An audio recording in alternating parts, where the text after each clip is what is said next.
Good afternoon, ladies and gentlemen. Welcome once more to the Predator Alliance League 2020 Summer for Hearthstone. This is going to be another eliminations matchup. Welcome to the stream.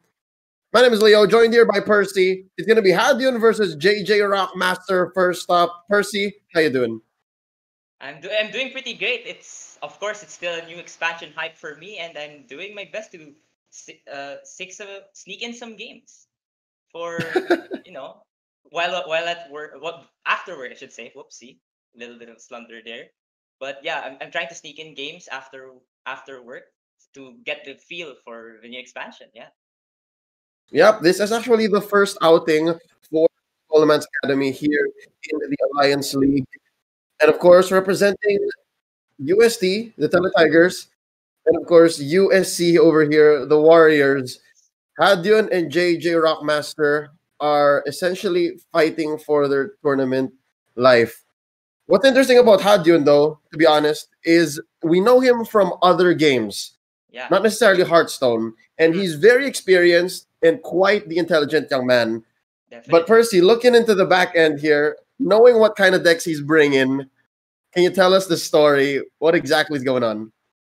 Okay, so I would like to give a comparison, all right, to let's say a certain Max Dodge, this person who's trying to learn a lot of skills at the offset of like trying to master every skill, right? And so he took 1 month to study chess and try to challenge the world's number one called Magnus Carlsen, right? So he went in there 1 month and he went in there with only 1 month of training and basically lost in 12 moves. But that's besides the point.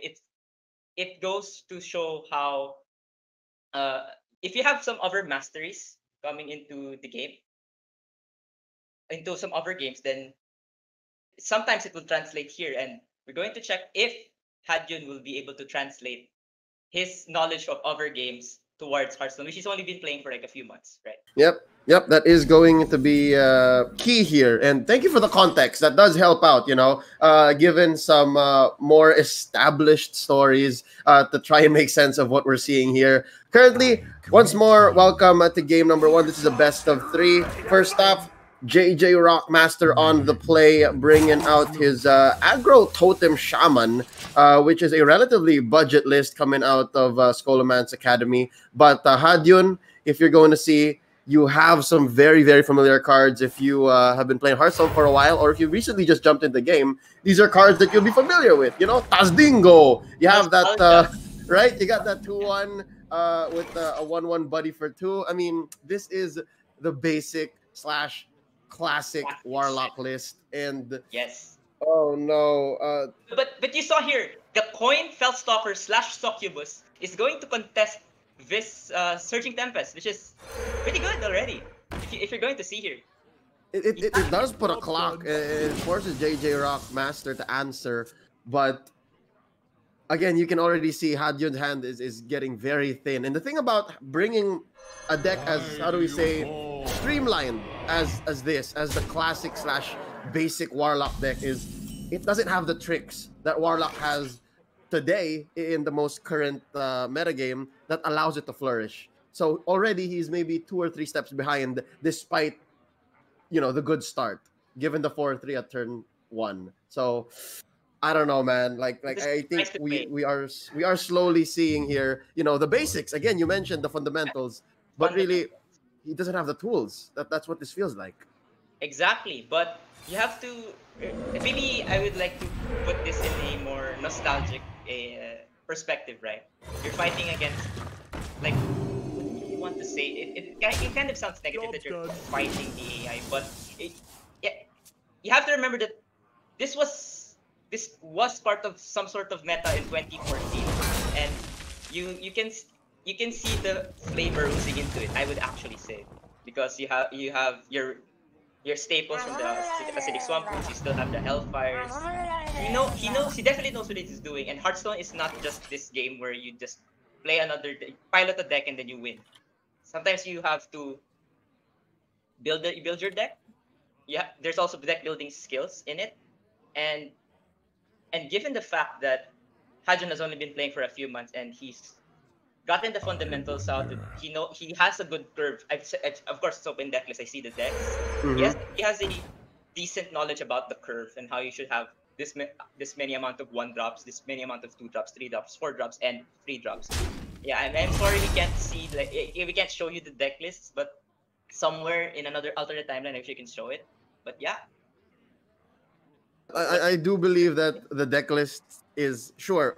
Maybe we'll have to take this at face value and say that maybe the curve is respectable. Maybe there is something he can do at certain points in the game, but nonetheless, it comes down to the card quality. Like yeah. Skoloman's Academy brings out so many threats, and again, it enables strategies such as this even right here. It's been a while since we've seen Shaman do anything competitive. So, with JJ Rockmaster bringing in such an aggressive list, and again, this is totems. His hand is so full, but yet he's still bringing out threats. He's forcing Hadyu now to answer these 0-3s, these 0-2s, and he's still waiting for his Haymaker. So this just shows us that Hadyu is fighting an uphill battle. He totally ignores the draw here, so JJ Rockmaster can just keep going. Yeah, and currently, board state-wise, Hadjun is on the offensive. And you have the tempo, and as it's a basic principle. If you have the tempo, keep it that way. He can still, with Roarlock has life tap, and it's available to him to just keep drawing cards, right? Oh, I like that. I think that is worth it. Definitely worth it to copy this, because he can just keep going. And there's no answer. He knows there's no answer.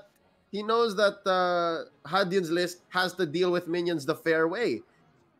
Yeah. He has to deal damage, and with big behinds on these totems, he's all the more buried in value. Storm Surge. He's thinking about the Storm Surge, but he's not gonna kill this Senjin. So he might as well just keep it that way. Get the value that This is why the basic and classic are evergreen, because they're not so strong, but they're good enough. Mm-hmm. Yeah, if I was JJ here, I would just go all in. Just maybe attack into the Shield Master, but just the same, these totems are gonna survive. There's no way that Hadyun can attack into this, and he's constantly drawing cards. Drawing cards.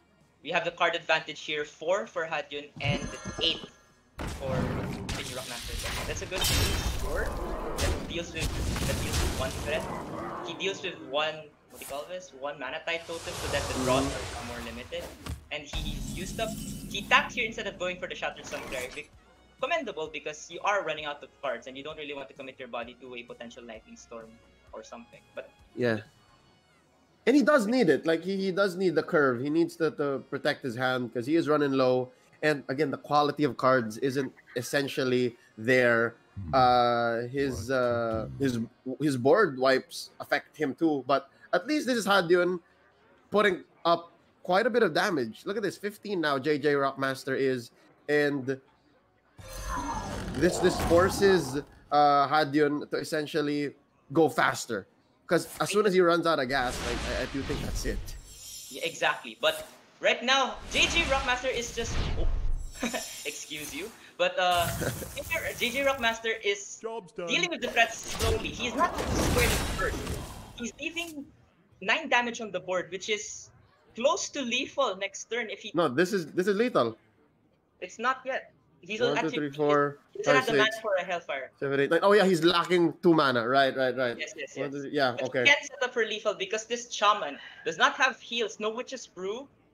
No any other way to heal besides through random effects. Alright, I think Hadyun knows it. Hadyun smells it. And I think he's gonna wait out till 8. He's only gonna burst out 6 at 8 mana. Exactly. Since he can deal the 9 damage now, he doesn't really. He's basically Apple. This is the game plan for him. He's the beatdown. So now, are we going to see a corner deck win? Oh no! We were so hyped that we forgot to even chat rally. Yep. This is actually a chance for Hadyun to prove us wrong. Exactly. And yeah, we are 2 turns away from from Hadion taking this game one impressively, though. But you're right. Chat rally, ladies and gentlemen, go into the chat. Let us know who you think is going to win for a chance at some goodies coming in from the Predator Alliance League. Back to the action here.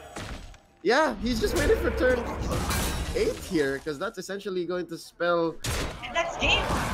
That is game right there! He needs to evolve here. He needs to evolve here into a taunt to survive. This The is game if perfect he doesn't taunt! do anything. Not even the perfect taunt. It's just going to be that much harder. It's over. What? Oh my goodness! Wait! Wait! That just goes to show. I think JJ Rockmaster underestimated Hadjun's capabilities. Takes game 1 in dominating fashion with this starter deck of Warlock. I can never be more hyped for Hearthstone with this win. Holy! This is something that I never saw coming. Although we were talking through most of the beatdown, and this is game 1. Hadjun knocks out his Warlock. There is the rogue he needs to deal with. And again, this is the basic rogue, ladies and gentlemen. Basic slash classic rogue. Now going up against potentially Demon Hunter or Shaman. This Demon Hunter list, possibly a switch here for JJ Rockmaster. It does not have the Voracious Readers. It has some Soul Fragments, which means it runs a Lapidary. So it wants to burst out into the mid game. Percy, I'm at a loss for words. This whole Warlock situation, given how aggressive it was and how it walked into lethal without JJ Rockmaster even putting up a fight. I mean, He wasn't scared. yeah, that's the thing. That's the thing. Like, you should be scared. You should always respect your opponent. So what happened there? There we go. You know, because it's open deathless, so it's kind of playing into the mind. Maybe I'm playing into the mind game. I'm going to bring all of these playing guys. I'm going to come and if you're not going to respect, I know how to trade. I know when I can going face and going for the mid. And since you only have like 0 attack minutes, I can just easier remove easily my own. There we go. And that's what happens. Interesting. I'm so amazed at how this has turned out. Once more, Hadjun knocks out his Warlock. He is 1 game away from taking down JJ Rockmaster in the upset of the month, the year. I don't know. Like, put this situation on paper, and it should not be happening. Like, this is something that is just so impressive. Percy, looking at the rogue list here compared to the Warlock list, do we have any chance of seeing that same thing? Does this rogue have the same possibility of exploding? Probably not, because he's lacking the actual cards for what he calls. He's lacking the actual card for burst. He doesn't have the Sinister Strikes. He doesn't have the Eviscerates. He doesn't have all of the shenanigans that make this weird. And it looks like we have accidentally switched gaps. But here we go. Here we go. I think we're going into the game right now. Yeah, we are going to be jumping into the game now. The doofer give us for the switch up. Ladies and gentlemen, game number 2 here. Hadjun could steal this out of clutches of JJ Rockmaster, who brought again the more sound lists. Again, very aggressive, very, very fast, but nonetheless, respect your opponent, man. Respect your opponent, despite how their list may look like. JJ Rockmaster here on the play. Hadjun gonna be responding. So yeah, correct me if I'm wrong, but it was also Hadjun on the draw earlier. Like, it was Hadjun with the coin, so the beatdown was real. All the more impressive. Exactly, but it was a 4-mana 4/3, and you're playing a Warlock, so you have hold on. This is third one Dennis. The third one Dennis. You remember Master Leo? Yep. You gotta think about it. You gotta think about it. And again, respect it. That thing stood there the whole game. Yeah, but this Demon Hunter can steal. So it's going to be very difficult. Right now, he has a slow hand. He can point out the sentences. And then I do big defend in order to keep some. That's the game. Or I okay. And for JJ, just keep doing what even Hunter does. All right, so far this is a better start for JJ Rockmaster. He does have the backup. He can draw into more threats, and I think that is one weakness of the Demon Hunter. Even till today, Demon Hunter is at an all-time high for card draw. Right? Its debut set, Ashes of Outlands, gave it a little bit of a head start. You do have the sights, you do have the runners, but now you've got Glide, you've got the Readers, although this is not running the Readers. It is still running Chaos Strike.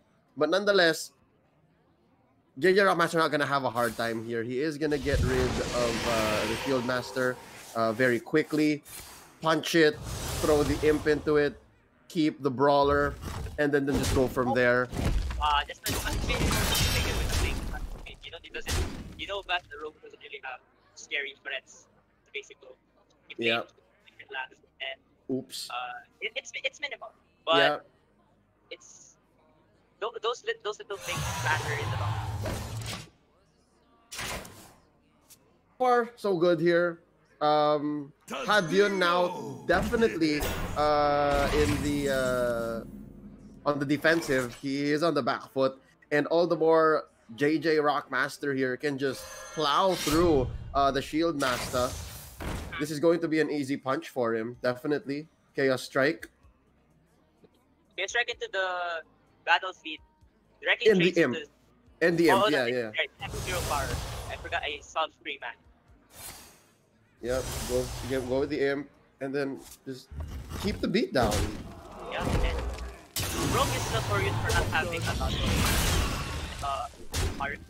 AoE, besides aside from Fan of Life, so this is going to stick. This word's gonna stick.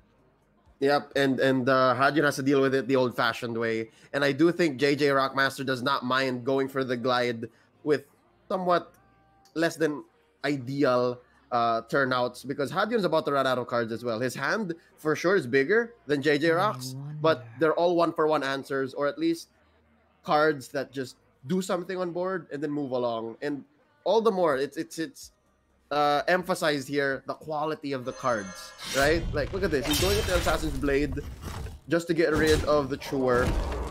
And the board sticks still. This is still threatening.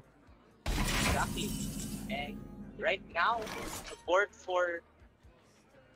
I'm sorry, the hand state for Hadyun not looking to be in his favor right now. He doesn't have to upgrade. Probably. Most of the cards in his hand are for answers. He can't generate the super threats, and it's looking like an uphill battle.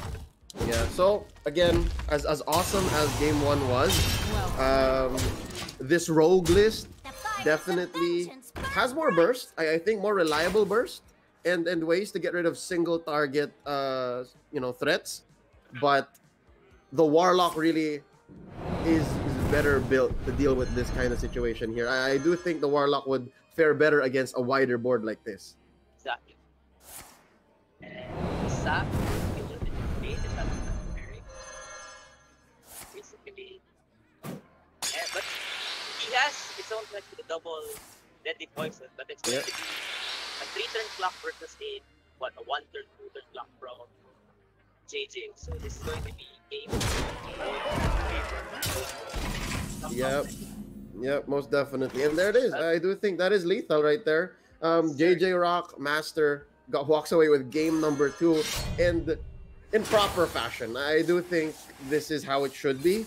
Like, game 1 was an anomaly in the world of Hearthstone. Like, that thing is not impossible, but it happens, but it shouldn't, right? It just shouldn't.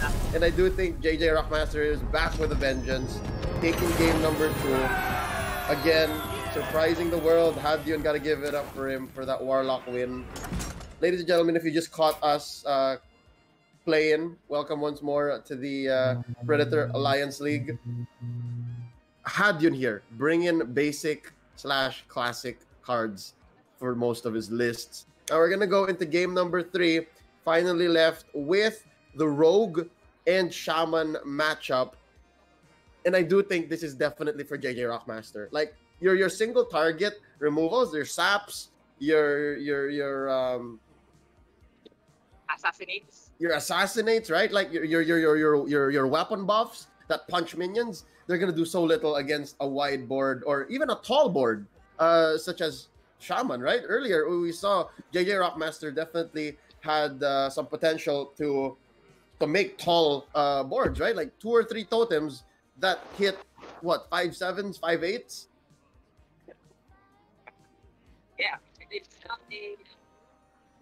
It's if you're going to look at the if you're going to look at decks, if you're going to look at the match, for like if you're going to look at everything, it's going through all of it. Yeah.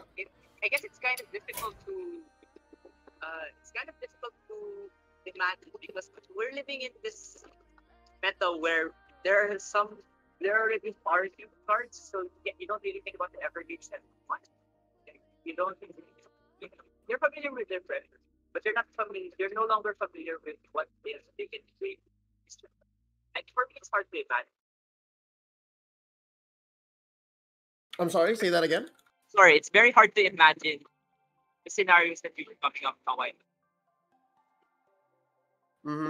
And again, that's what cards are. They're essentially functions. And if you're playing with less than optimal, like a lot of lists today are still technically in the Wild West, right? Looking at the professional scene, they kind of are building, you know, a steady kind of pyramid wherein up top there are like a couple of decks that most people run, and then down bottom it's like, you know, all the other classes. But here, you know, with a small card pool and a less than stellar opening hand, you've got 2 assassinates that is going to be so heavy going into the mid game. JJ Rockmaster though, like he is primed for the curve. Exactly. He's cluttered with all of these 5 drops. Do you want to coin out your Bloodfin Raptor here just to, you know, contest, but you're going to lose all of your stuff, all of the remaining pressure in your hand. Yeah, I think he understands that he shouldn't. I think he knew that he should have just let it sit. He is just staring down a 1/3. He's better off with that. And it pays off. Like, he can just go Raptor here, call it a day. Or he can even go Weapon, punch the 1/1, and then wait later on. There really are just so many questions that you need to ask when you're looking at Hadyun's list and say, can these cards do this? Can he build up to this function that most other cards that, you know, you could have in your collection if you had a more holistic arsenal just could say, yeah, this answers that. So, you know, already again a uphill battle that Hadyun is climbing here. Although game one, an uphill battle, it's like he took a helicopter ride. There was like an escalator up to the top and saying, yeah. I guess I just win. That's game. That's the magic words for the doctor. Yeah. He could have played the note taker here. JJ could have played the note taker into the storm surge, so that he gets the storm surge back. But he understands that it's damage. You can't do that. You could have done that a while ago. But yeah, he, knowing that he doesn't really have any other spells in his hand, he might as well have played the note taker here, JJ. But he understands that he has some other threats that he can generate, so might as well, right? Just play it into the totem. You might as well copy your totems with the splitting axe next turn. Yep. And these are all just optimization choices for Hadyun. I'm sorry, for JJ Rock, because already he's only really lacking reload, but he can just keep going and make a wide board. Again, he knows that Hadyun's list is lacking in that department, so he can just go ahead and wild out that way. And that is the direction he's going with. He's possibly going to go for the 2/1 drops here. Poor guy. Definitely. He needs to deal with the big board, the big body board from Hadyun by generating more. I only see that as the only play.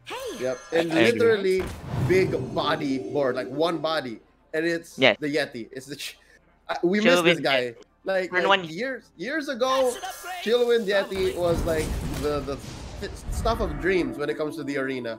and now like it's nice to see an old friend. You know what I mean? It's just Yeah. We're reacquainted with the classics. yeah. So far, JJ Rockmaster is having a great time. Hadion here, his best bet would possibly be the 2/4 here, that replaces himself. It's a Gnomish Inventor. I still remember the There you name go. of the See, card. like these cards are so old. Forgive me for not knowing the names anymore, but these cards are so old that they see Fringe play. Sometimes if you need a 4-drop that draws a card, it's still Might just a as well. Gnomish Inventor, right? But Yes. Is this Even- lethal on the board for JJ Rock with this trade as well? no, he has a He overload. doesn't. No, that was last turn. Oh, really? That This was last turn? turn Okay. 5 he has the Bloodlust turn. I think this is it. And I think Hadion it is was it. I think this is it. Bloodlust finishes the game off in turn 5. Let's count it. It's 18, 20, 24. It's too much. And It's too with much. this, How it's much too damage? much. It's too much. It's too much. It's damage for the face. It's damage for my heart and soul. It's too much. Crazy. And Yep. JJ the Rockmaster takes it in. Not too much of a convincing fashion because he didn't use the first deck. But Yep. nonetheless, the overall win matters, and JJ the Rockmaster moves on to the quarterfinals.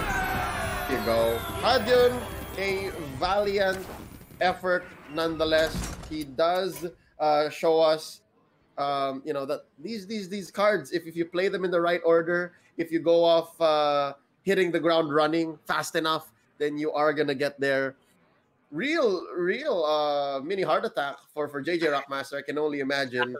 But again, in a game like Hearthstone, your function is just so necessary that cards like Gnomish Inventor, as good as they are fundamentally, like, oh, it's a 2/4 that draws itself a card, it just isn't there. So yeah, congratulations to JJ Rockmaster. I do hope that Hadion had a great time here and will still keep on playing Hearthstone, trying to build that card collection and essentially come back for more collegiate competition here in the Predator Alliance League, possibly in the next split.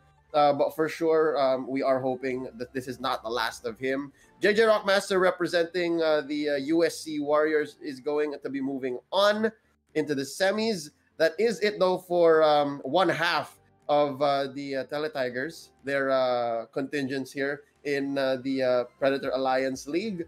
Hadion gets knocked out, unable to pull through with his rogue. Percy, any last thoughts to wrap up this matchup? Well, I guess I'm very thankful for Hadion for showing his best and being a good showman. For even though he has the obvious not upper hand, the lower hand, coming into the series, he still played optimally. He knows his basics, and definitely the skills that he has for being defending champions for all of these other games translates into Hearthstone. And I hope that this inspires him, that from stealing a win, this moral victory, I hope this inspires him to continue if he's not playing Hearthstone, just continue playing card games and more of the strategy games, because that's what that's what students need in order to boost their knowledge, right? Yep. More strategy games, Yep. more puzzle games, more of the games that feed the brain. Yep.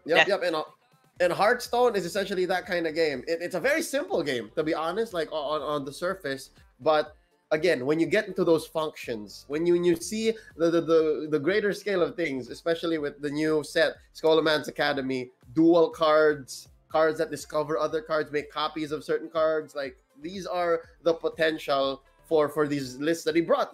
Warlock, Rogue, and Mage. But nonetheless, again, Hadion, nice to see you here on the battlefield for Hearthstone. Definitely, we do hope that Enrico is able to, carry the banner and knock one out on your behalf. Coming up next, it's going to be Miko versus Enrico, as I mentioned. And that one might be a little bit more interesting. Both lists that these players brought are, holistic. They are integrating Scholomance Academy to full effect.